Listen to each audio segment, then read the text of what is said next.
getting contaminated. Someday we're not going to be able to use that, I was told by the spirit of the water. But people didn't believe what I was saying at that time.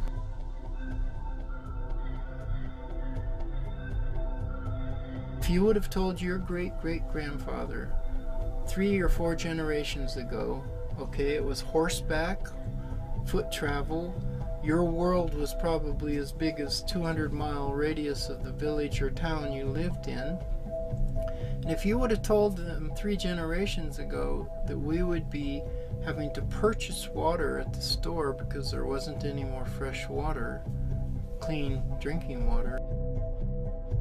Water is delivered to us where we need it, whenever we want it. Turn a faucet, and there is water, at any hour of the day or night.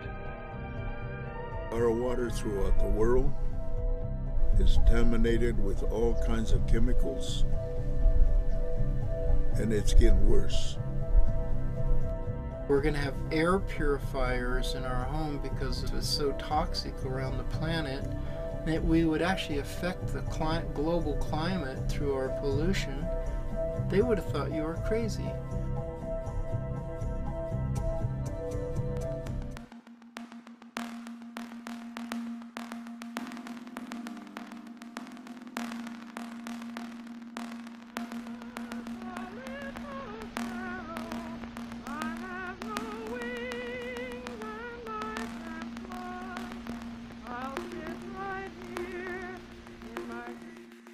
In 3 short generations, we're at the verge of destroying the oceans.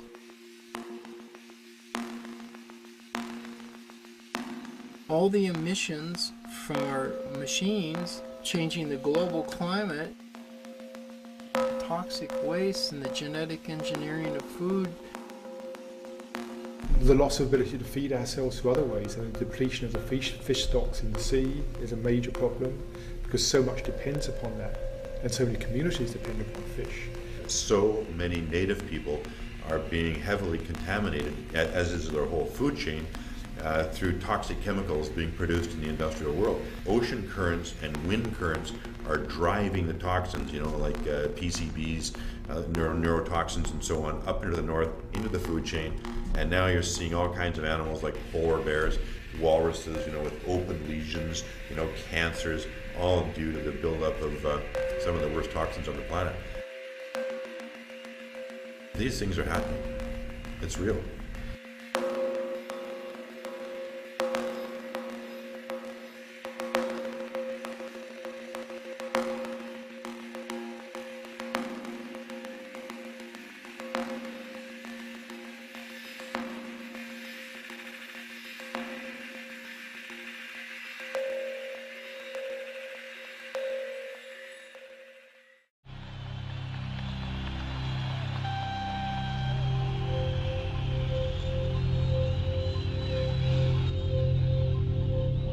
Thank you very much, ladies and gentlemen. You know how bad my voice sounds. Brother feels just as bad. You know this baseball coronavirus comes up from you. That means the boys. And after you're a boy and grow up and know how to play ball, then you come to the boys you see representing themselves today in your national pastime. The only real game, I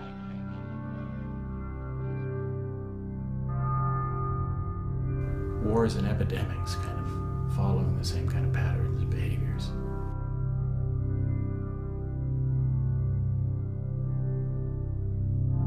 War, the dangers of war are immense. We're still a long way from being safe from nuclear war. Some people argue it's more possible now than ever. People still haven't figured out what happened in World War I when everybody just kind of, went crazy.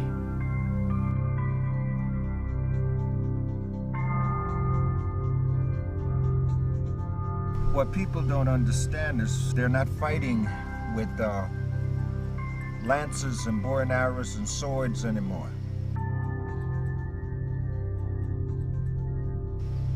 They're fighting with spent uranium. They're fighting with all of these bombs, cluster bombs, and all different kinds of bombs that they have. Radioactive debris flies skyward from another underground explosion as a new weapon, the atomic satchel, joins America's arsenal. What we leave behind in terms of whether it's depleted uranium or just landmines in countries. And all the chemicals and everything within those bombs, they're not just destroying people. They're destroying the life of the planet that they're bombing. They're destroying the water, they're destroying the earth, they're destroying the plants, the medicines. Dramatic in their effect, as nuclear explosions move huge masses of earth in excavation jobs, reshaping the geography of the land in dimensions never before possible to meet the needs of man. For an individual in a given location to fully grok that or fully take that in, because again, we may be looking around and see birds, hear birds singing and the flowers blooming and beautiful gardens and streams are running and so forth, but then there are other areas that have become dead zones on the planet.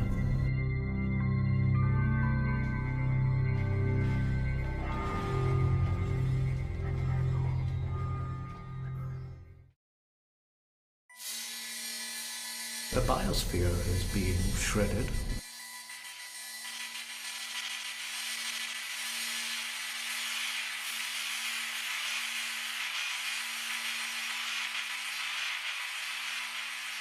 Desertification, global warming, climate change.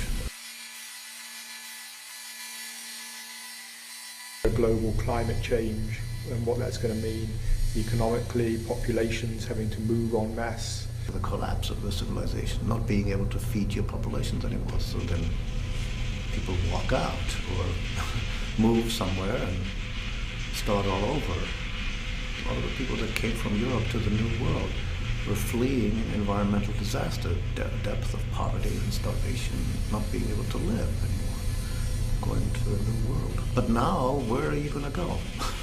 Where is there to go?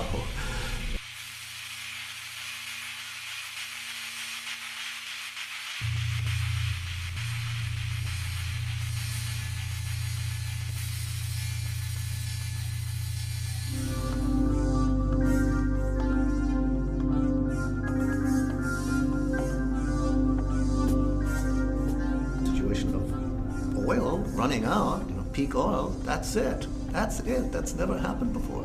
The very engine of civilization.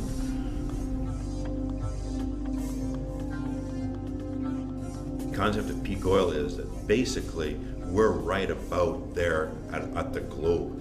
Coincided their discovery and the use of oil and industrialization of the oil economy coincided with this tremendous population burst.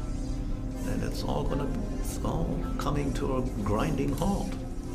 Our industrial progress and economic growth was fired by what many seem to look on as endless energy.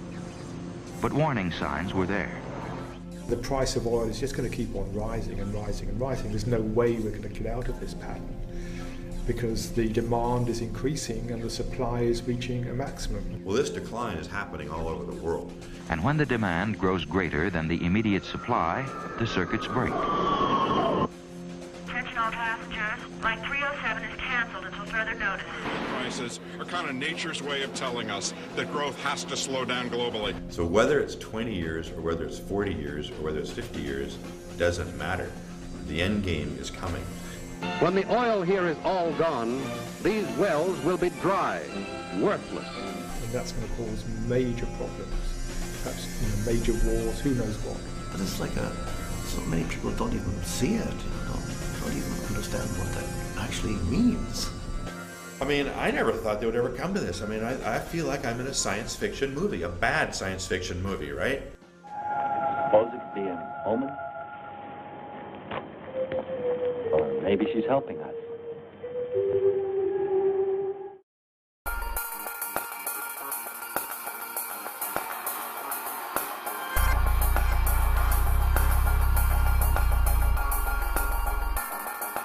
That we are going to go through an extraordinary contraction of the economy, which some people would call a depression. an economic collapse. The volume of business that we're doing today, I think, is not conceivably possible 20, 30, 40 years down the road, maybe sooner than that, because our whole society is based on cheap oil. Most people don't appreciate how our whole way of life, our suburban way of life, driving our SUVs. I mean, 10 years from now, I think people are going to look back and say, what were they thinking? What were we thinking?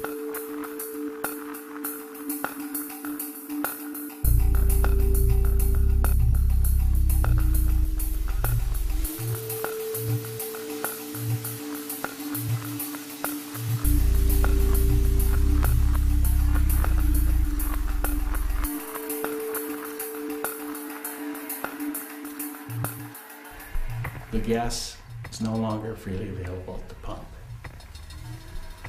Water is no longer available for your community. People will say it's time to do things differently, or they may just take to fighting.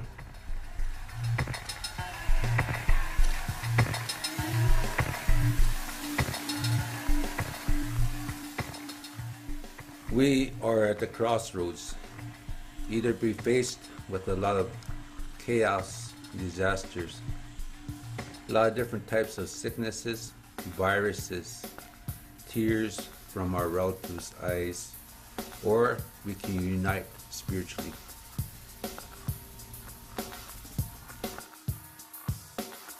With Katrina, as bad as it was, and all the suffering people, but are they learning their lessons to get in harmony with nature? Are they learning their lessons to, or are they just thinking about their own pitiful suffering? Are they learning to get in harmony and balance with the earth and natural creation and with themselves and with Creator? A destination that we can't avoid.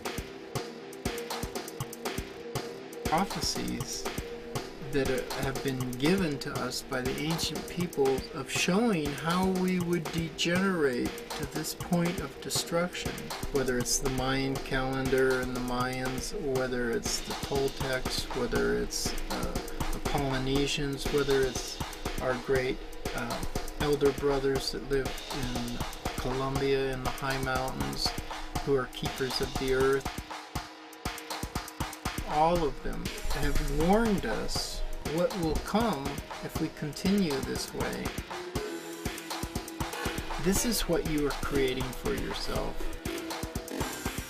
If you continue to make your choices the way you have, and continue with your preferences, and to live according to your pattern collectively that you've created for yourself, you are going to create such and such scenario. That's the prophecy. It's prophecy. It's a blessing, but it's a warning. And people who could see that out of balance started forming these prophecies to help the people see what they were doing and what the end result would be. That's where the prophecies have come from. If we were never out of balance, there would never be a prophecy.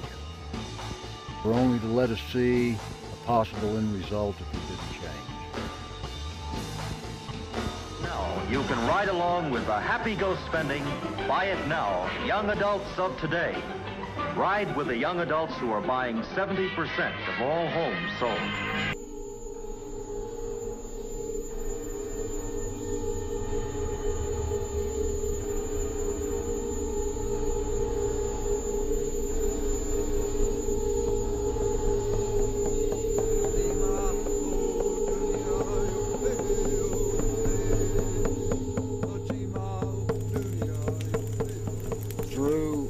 Of our relationships, the prophecies are unfolding naturally.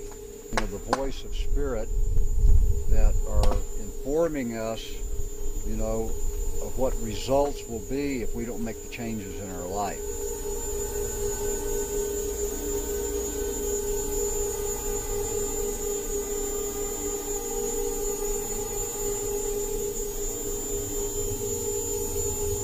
End results are easy to see, but those end results don't necessarily have to happen if we change. But it only can be changed if we begin to change collectively. Our choices, our patterns of behavior, our preferences, and what we support with our energy, attention. If we change our consciousness, if we move away from judgment, simply from judgment to acceptance, then those prophecies will never come about.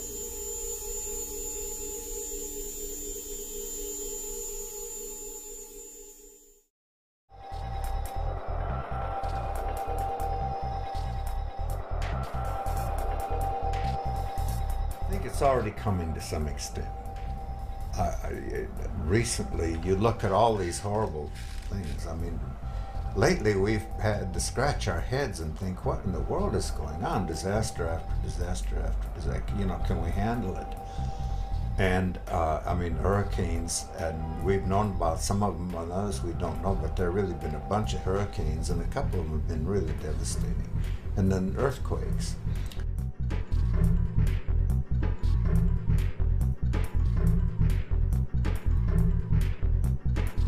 And so these look like horrible things, and they are, and the human suffering is great. One way to think about them is that they are a cleansing. A lot of the native people say that earthquakes and some of the things that happen can be compared to vomiting or throwing off, a cleansing, a rebalancing, a throwing off of pollution, illness, and so forth. Mother Earth reacts.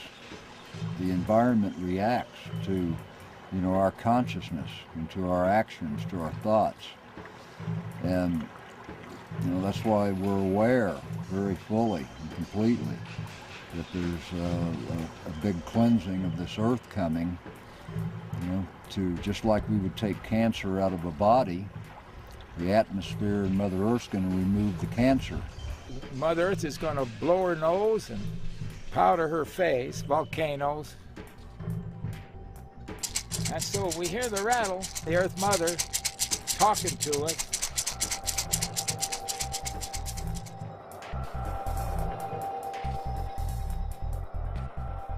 In a very real sense, the Earth has two completely different personalities. One temperament seems calm and benign, well in control of the forces locked within the Earth or playing around its biosphere. The other is a hard, hostile, often deadly nature.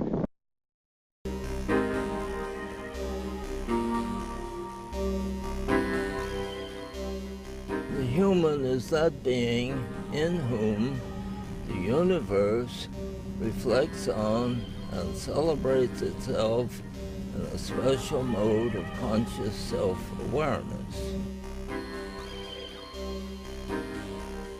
Though we're told that all this havoc would come about, told the confusion would come about, arguments, wars would come about. But it was all part of a cleansing process.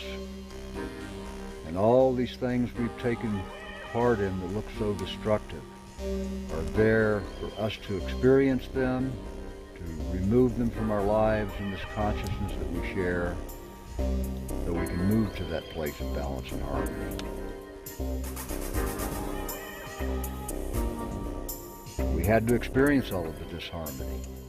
We're still having to experience it. It's obvious. I'm sitting here right now, a few days after Spirit's visit to New Orleans and the great cleansing that's going forth there.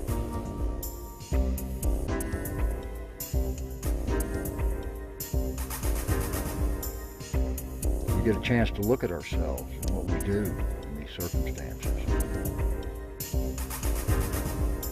All of the things in our consciousness that brought New Orleans about and what we see as destructiveness there help us become more prepared to live this life of peace, sharing, love, gentleness, kindness, and compassion.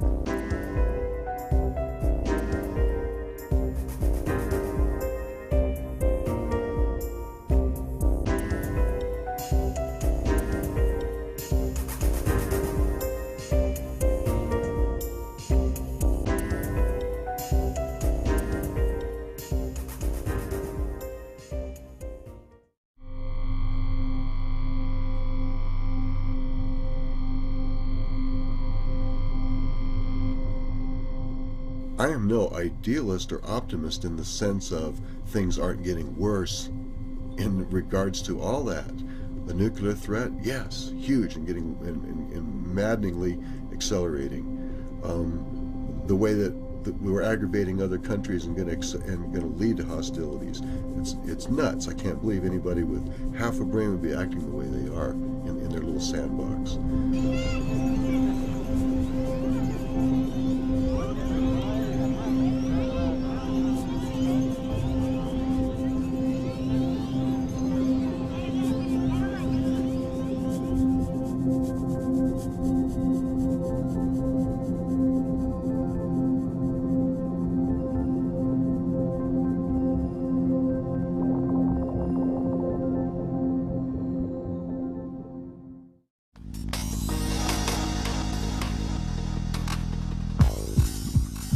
The way we're treating the planet, the way we think we can go on driving our vehicles and running our factories forever at the expense of the other species on the planet, that we're controlling evolution through genetic manipulation, that we don't allow seeds to be sold that aren't genetically manufactured by Monsanto and unable to produce a second generation of seeds. It's like, no, it's all getting worse, absolutely. Is that simply pessimistic, though?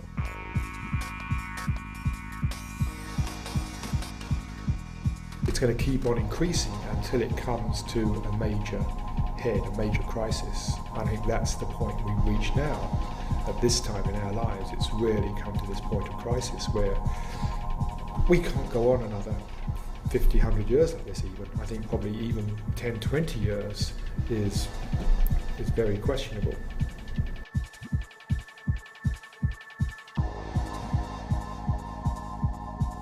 Things can look fine on the surface, but the hurtful dangers are below the surface, and they come out in our interactions with each other.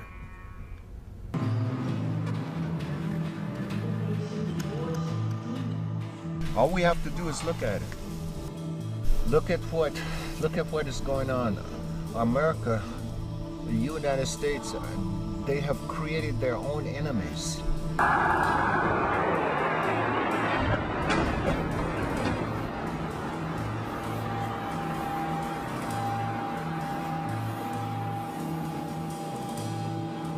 When we see these things, we talk about how terrible they are.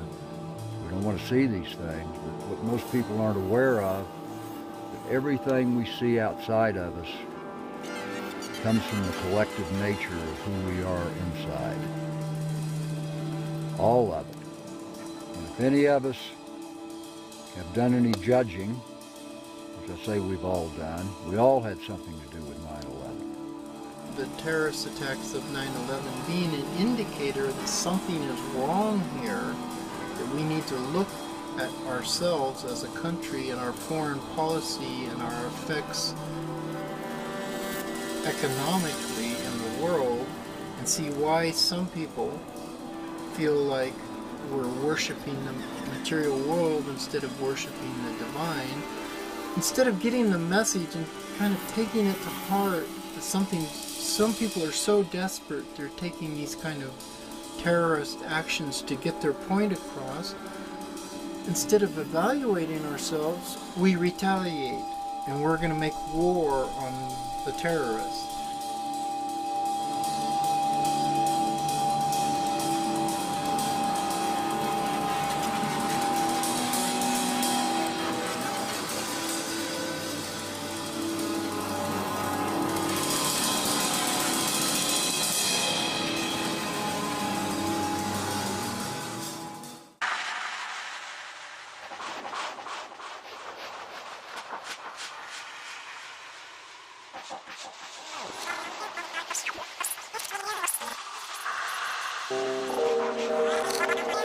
These things that we see out there that we don't approve of, we need to turn around and look at ourselves, at those things inside of us we should be doing the same thing with.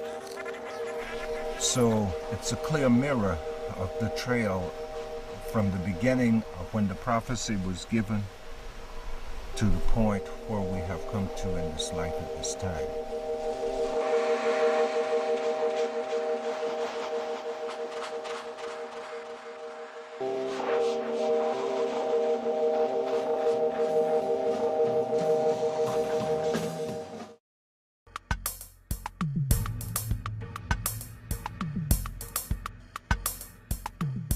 the Apocalypse of St. John, which, you know, was his awakening, his revelation, his vision. And apocalypse has now come to mean, you know, an awful event. You know, something apocalyptic means something that's, you know, really disastrous, cataclysmic. It actually meant the awakening, the vision.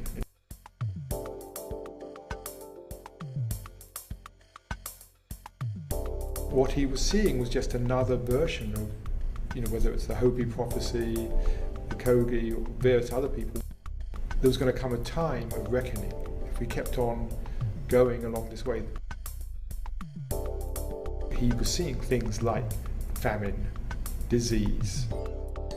He was tuning in to that same thing, that if people don't change, whether you put it in, you know, spiritual terms, if people don't turn to God, or if people don't wake up in themselves, things don't change, it's going to get more and more disastrous.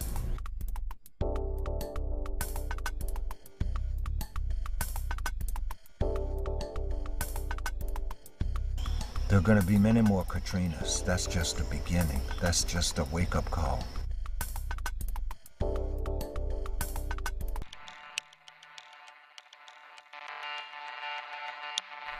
I think it's very important to define prophecy and earth changes, and to develop a different language that's more consonant and more relative to what we see with the world, with the earth, with spirit unfolding around us. The lessons of that are that there's no end to anything. Not how do we face the end or how do we circumvent the end, but that we accept that there are no ends and that we have an endless responsibility from lifetime to lifetime, from one form to the other, to the next. When it's time for us to leave, we'll shed this body like a snake sheds its skin. And our body will go back into the earth and break back down into the atomic field, and our spirit will go on to our next job in this infinite, eternal creation. We in this culture have separated the spirit from the flesh. As spirit endlessly evolves through its constituent beings, of which we are only one, but one with a special assignment.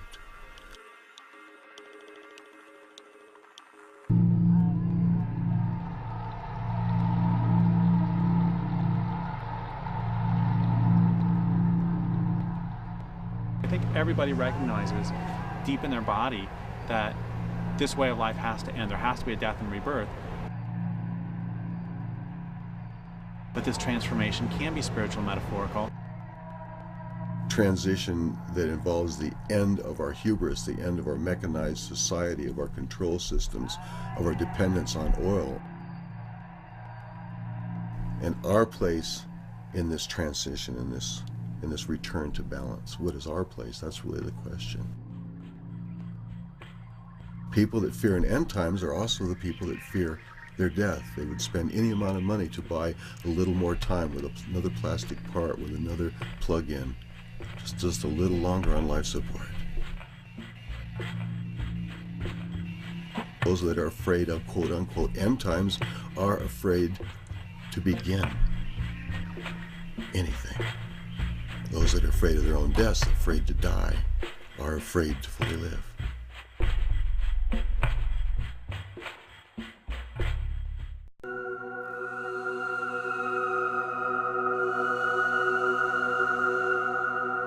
That the intellect is the playground of the face of darkness. The face of darkness has found a place to live there.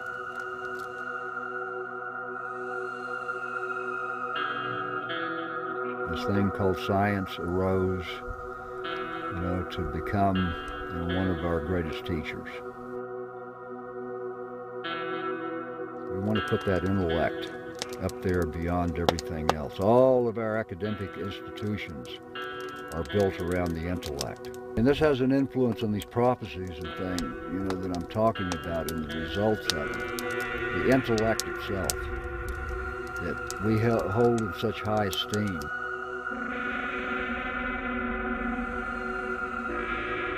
And so, through the years, man has watched and studied the great natural forces that were meant to serve him.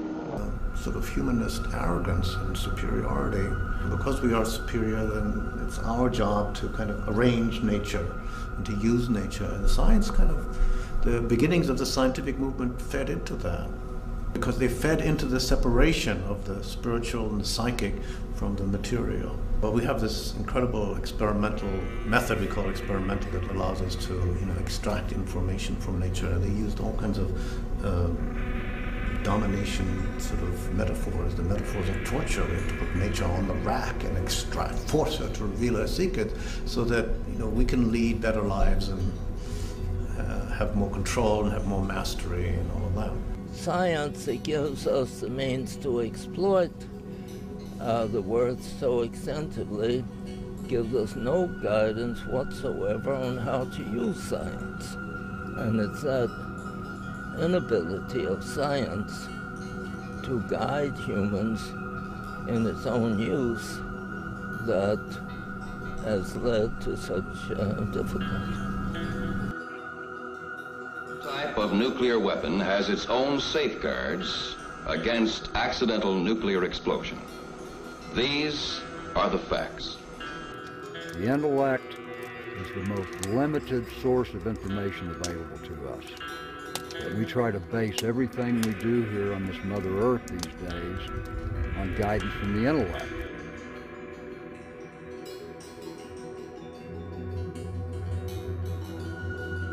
Science is very good on understanding how things work. Science does not provide meaning, and we live in this culture which is largely dominated by a scientific worldview. So we've taken a lot of meaning out. So it's not surprising that people don't find meaning in a very materialistic world. We're so hung up on the physical in the physical form that we don't want to see it change. Or to hold on to our survival, keep things the same, keep our mates exactly the same so they don't change. Try to get control, but we have no control. And we're not in control of anything in the way that we think we are. We're not in control of anything. When we accept that, we can then join and participate in a dance already in progress. A dance that includes dying and being reborn. That includes being as much in the plants and the trees as we are in our two-legged hominid bodies. And then we can accept the end of the kinds of systems that we've depended upon for our vehicles and our ways of getting around, our ways of communicating with each other.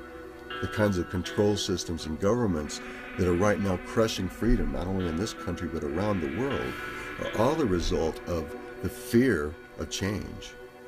It's all based on the illusion that there's an end. Optical illusion. Just another case where seeing is believing. All of that falls away, all those support systems, when even our illusions of who we are, when our concepts about who we're supposed to be, all fall aside. And then when all that's left is this trembling being, corporal being in touch with the earth, literally on your knees with tears.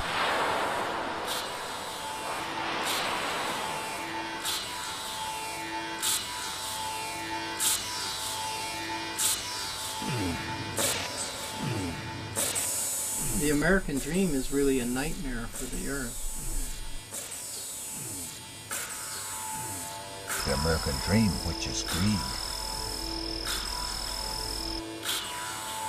Our lives have been taken over by the industrial world.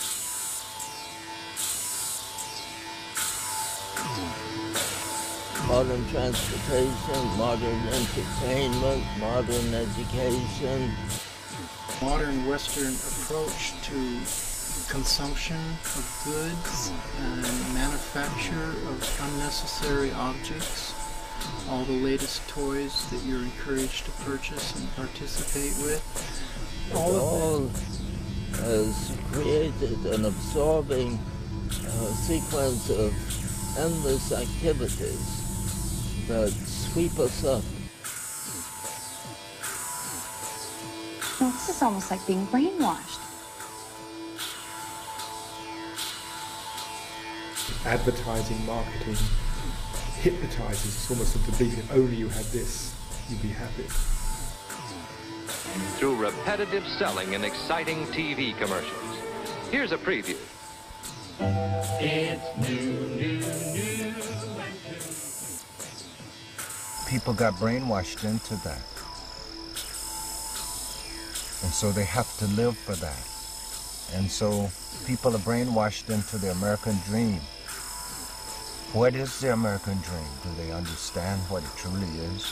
Do they understand what it really does to them? To their spirit, to that real inner person. We all like to believe that no one can control the way we think. But there are many techniques that can be used to change the way our minds normally work.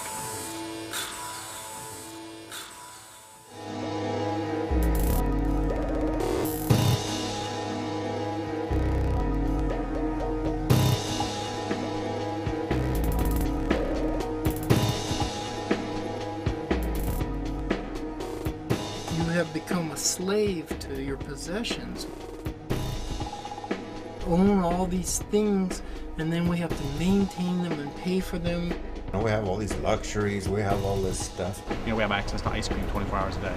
We have access to a lot of comforts and elegancies, as one pro-slavery philosopher in the 1830s put it. He was saying that slavery can't be eliminated because what would happen to our comforts or elegancies? And it's the exact same argument today. There are more slaves in the world today than there were 150 years ago. Yet we think on the surface that slavery is abolished, that it doesn't exist. But in fact, it does exist, even in greater numbers than it did 150 years ago. Slaves to clocks. We're slaves to cars. We're slaves to the mechanics of conformity. If everybody dresses the same and marches in lockstep, the military, then that makes command and control much easier. And if everybody buys the same things, the same brands of Coca-Cola or jeans or whatever it is, that makes the accumulating massive profits much easier. We're slaves to the machines. Tens of thousands of men on one single payroll have money for themselves and for their families to spend.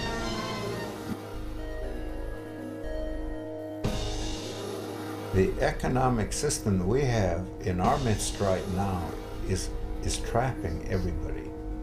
We're all caught up in it. It acts like a trap. Large majority of the world's living on credit, which means a large number of the nations all over the world are in debt to that banking systems.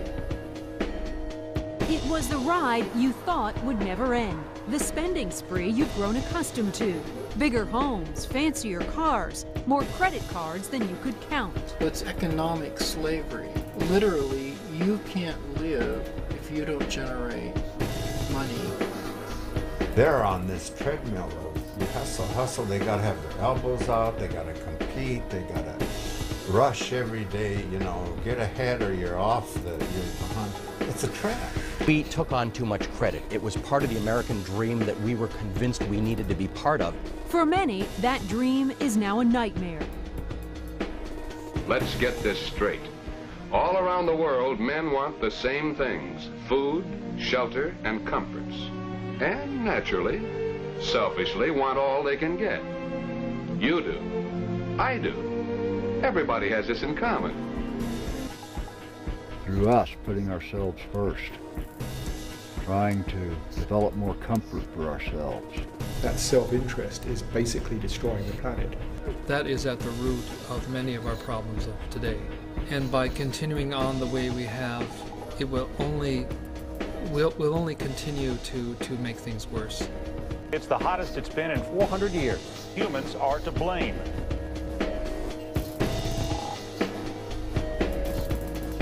North Koreans bring another international crisis to the already long-suffering world. Generation after generation, this complex pattern of culture traits is handed down. The group has two ways of transmitting its culture to ensure its continued existence.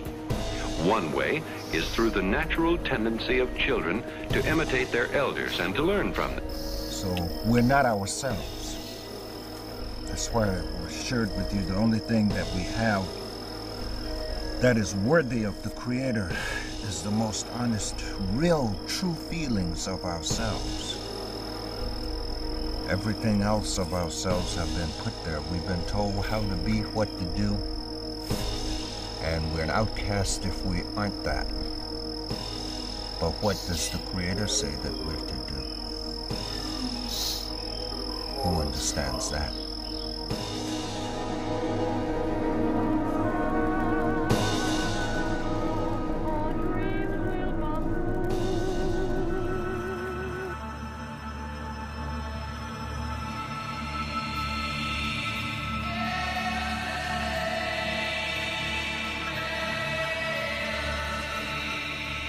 It is only when we step outside of what we were trained or programmed or studied that we can be an avenue for a truth that's bigger than us. So we've got a lot of people on this earth now,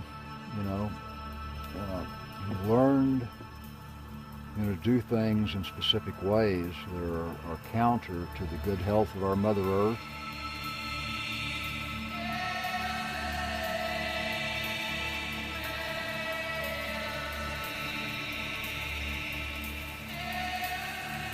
But in their heart, they're fully aware to themselves that they're doing the right thing.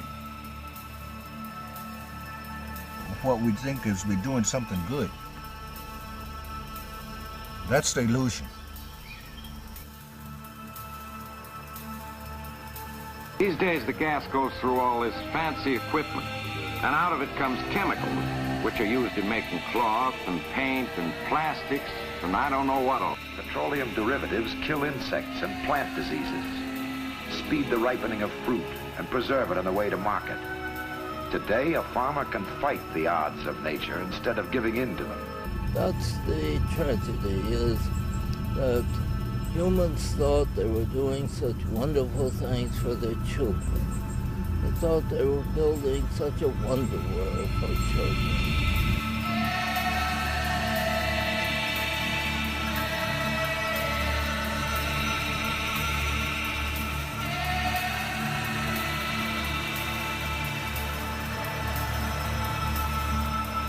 And now they find that we're doing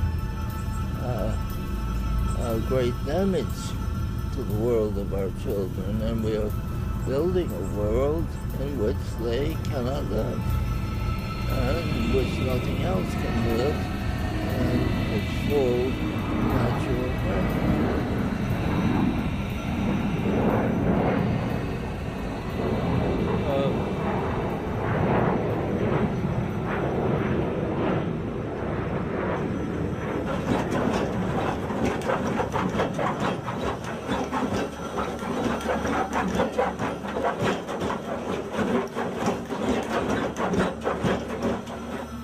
We think nothing about, putting a 50-foot hole in Mother Earth and putting a steel piling down there and then surrounding it with concrete and building a 100-story building.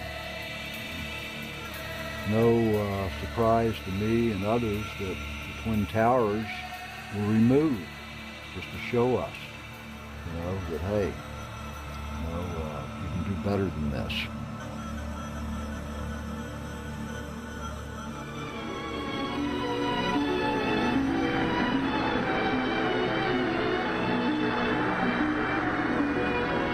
Yes, man has always been a builder, but his structures have endured only when the materials he used were able to resist the forces of nature. All of this great construct of civilization they see is not the real universe that they should take for granted, but is a construct built by people before them who were no smarter than them and maybe not as smart as them, and they can make bigger and finer constructs of their own. We have allowed ourselves to conform in such a way that we are a part of the problem. In God we trust on the dollar. Unfortunately today, that's the God that people praise. That's their God.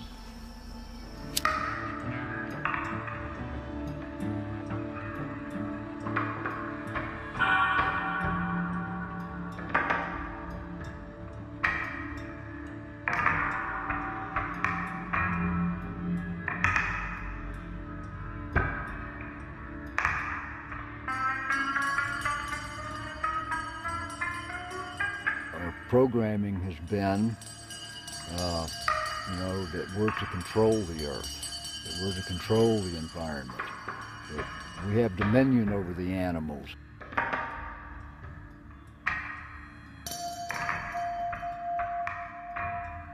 Christianity being told to subdue the earth.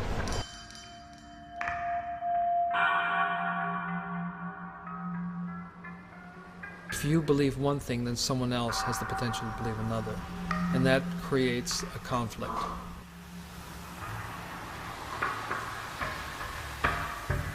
The fundamentalist belief systems, no matter which religion, it's one of the most dangerous things on the planet today.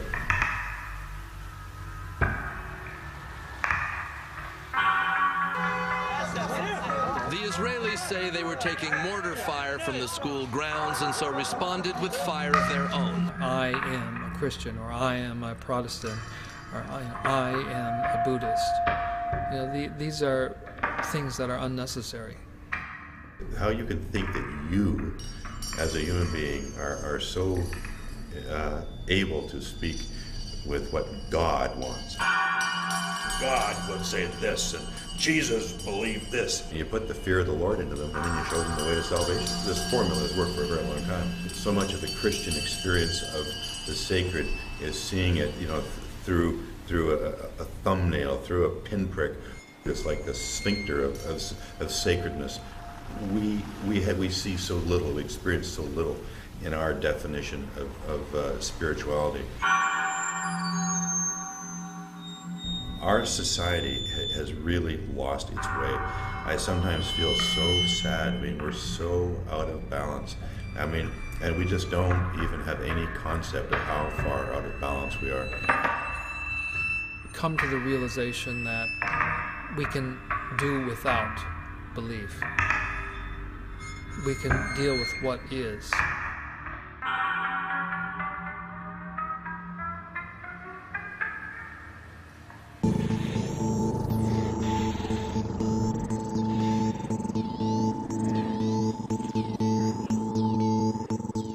What we're really facing is actually a crisis of consciousness. The old mode of consciousness is not working anymore. And the old mode, in the most general sense, says, if I'm not feeling okay, if I'm not feeling at peace in myself, if I'm not feeling happy, I need to do something. And that's what we've all got caught up in, is I need to have a new experience, get something new, get my friends to be a certain way. But we fall into this belief that I can only be at peace in myself if I've got things around me the right way. Fairly stable, long-range goals, which all the people of a given culture seek together in their effort to live in a way which they consider satisfying. And that's what's happening now. This is consciousness gone berserk. It's consciousness that's lost its discipline, it's lost its integrity, and it's lost its guidance. We have created a kind of hellish planet for ourselves because of our greed, our avarice, our prejudice, desire for oppression, for conquering others, for control, terrorism and injustice,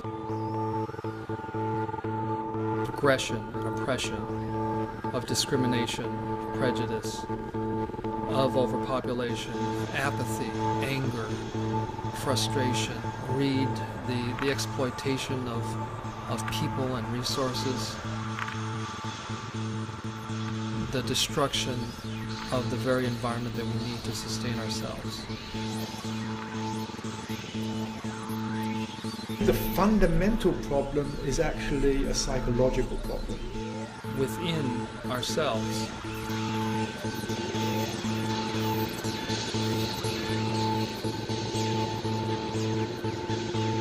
Just about every problem that we're facing has come out of human thinking, human decision making, based upon very limited set of values. And most of the values are usually what's good for me or what's good for my particular clan, whatever it is. It's self-interest has been driving humanity.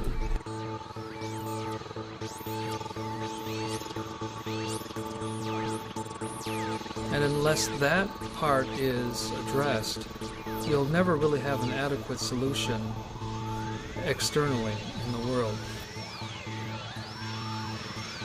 What all the great spiritual traditions and just a lot of indigenous wisdom says is no, it's how I am inside. It's not how I am inside is not dependent on what goes on. It's about how I look at things.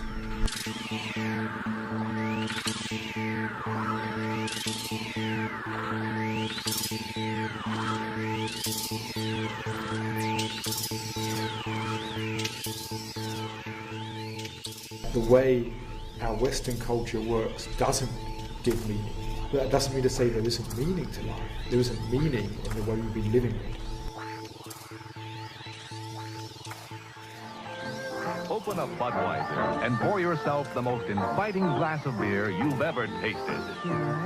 Cold, golden Budweiser with that good taste for good times. So go ahead.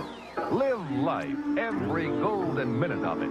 That's all part of the crisis, is how to find the meaning, to look for the meaning. How do we find that, and how do we help other people find it? It's the battle of light and dark, and it's the battle within us of light and dark. It's not a battle out there.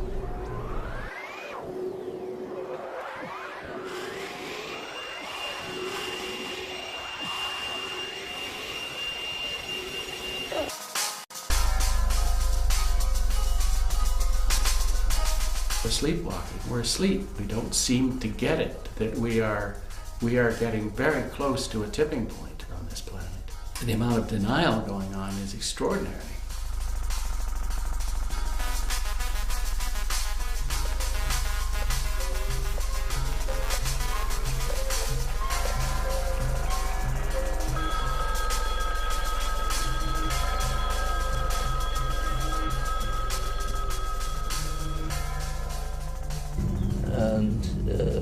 Might say that there's not a lot of time left.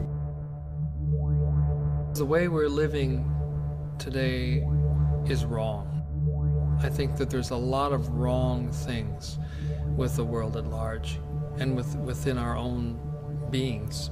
It's come to a point where it's very urgent that we address that issue to try to change those issues, because we'll kill ourselves if we don't. Is there an urgency? Yes. Nothing else matters. This is the world we're talking about. This is life on this planet. If you're not going to feel an urgency when 90% of the large fish in the oceans are gone, when is it going to be? We as a culture are sleepwalking into the future. Today, just the way that we live in this very fast world, that we're not thinking about the future. Things seem sped up, going faster. Acceleration is because the heat gets turned up anytime there's a change. Pushing all this unresolved pain and suffering right upon us. And we're face to face with it every moment of our life now. There's no respite from it. We've got to resolve it or die. That's what's going on, is an acceleration and a raising of the heat. Only with the raising of the heat is it possible for the kinds of metamorphosis and change. And things that never move faster than they are right now. We're not just talking the pace of technology or how quick the environment's being destroyed. It's everything is speeding up. Evolution has always been accelerating. And it's now going so fast that we're seeing changes in our own lifetimes. But it used to be over decades, it's now over years. And the reason it accelerates is each new development makes it easier for future developments. And so, a good example is the Industrial Revolution. From that we learned the technologies of mass production and marketing and distribution. And now we're using computers and telecommunications to make things move faster and faster. It's going to keep on going faster and faster. And the challenge is going to be, can we as individuals, cope with that increasing pace without burning out, going crazy. Because what happens is, every time the world changes in some way, whether it's the stock market going up and down, or there's some new political crisis, or environmental crisis, or health thing, or terrorism, we go into crisis. And we start panicking because we're being almost like blown around by the winds of change. How do we wake ourselves up from this sort of materialistic stupor? We are creating a catastrophic event for ourselves to wake ourselves up. We need a wake-up call. So some of these people telling about ominous predictions and things to come, and that we've sort of been asleep to, and that's kind of like a shaking, like wake up. If we don't make some conscious waking up choices, now we are going to destroy this planet and all life on it. We're on a path of self-destruction.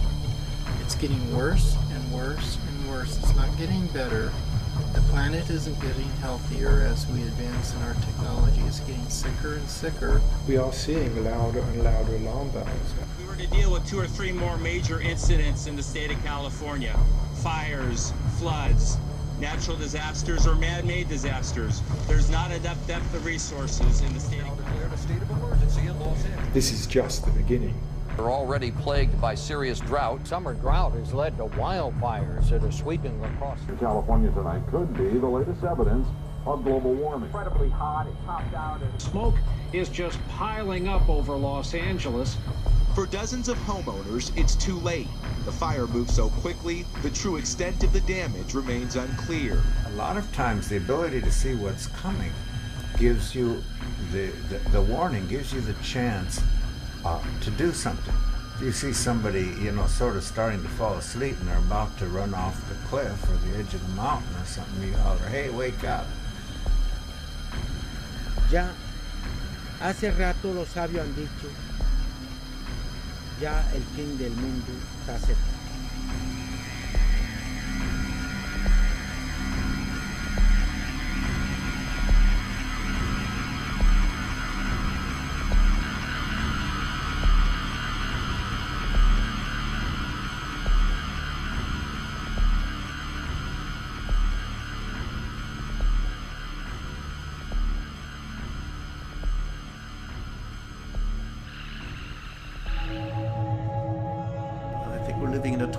We're living in a time when these monolithic systems are breaking down. What we call civilization is a failed experiment. The writing is on the wall that it's already failed. And we should be saying, hey, it was a nice experiment. It didn't work for us. It didn't actually make us feel any better. And it's not working for the planet as a whole. We have an economic collapse, and we'll either have that or something close to it. We're actually living through the collapse of industrial civilization. Civilization as we know it is untenable, not only destructive and hurtful and abstracting us from our very emotions, but also untenable and can't last. Civilizations have collapsed before, empires have collapsed before. There's no way we in the West can continue with this level of lifestyle and the rest of the world also wanting it. China, India, and places in South America also coming